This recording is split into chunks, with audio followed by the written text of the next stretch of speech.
Welcome to today's 3-Minute Halakha.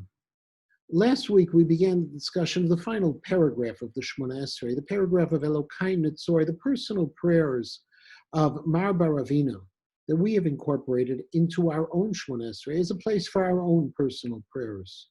At the conclusion of the Elokai Netzor, we take 3 steps backwards. We do so in a reverential manner as if we were taking leave of a king, beginning with our left foot and then a right foot and then left, etc. The steps shouldn't be too large because we don't want to appear as if we are running away from the king, nor should they be too small because they need to be steps. In fact, the Aruch HaShulchan points out if someone is located in a place where logistically they can't take 3 steps backwards, they should try to take 3 steps sideways or diagonally.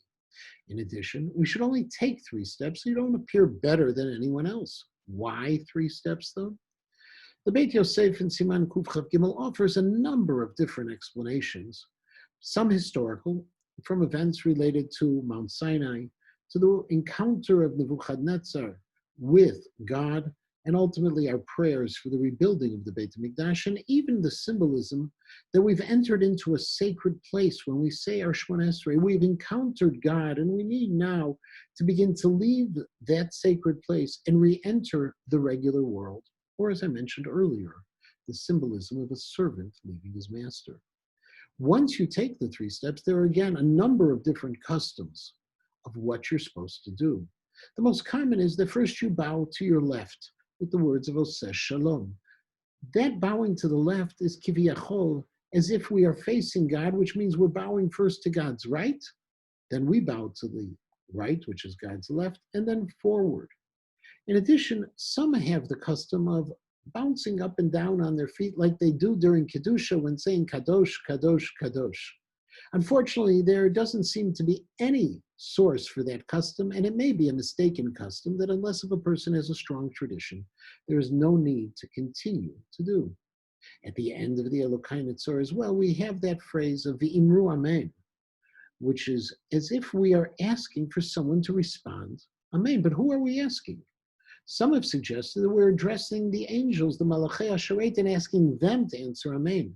The Chazal were very opposed to ever praying to angels, and so some have suggested that those words, V'imru Amen, should be deleted from that closing phrase of the Oseh Shalom. Reb Chaim David HaLevi suggested that V'imru Amen weren't supposed to be in the silent Shemona Esrei, but we're supposed to be in a public Shemona Esrei where others are actually listening. Common custom, however, is not like this view, and you should continue to say V'imru Amen as part of the Oseh Shalom sentence. After we take the 3 steps back, when there is going to be a Kedusha recited, we wait until Kedusha and then step forward.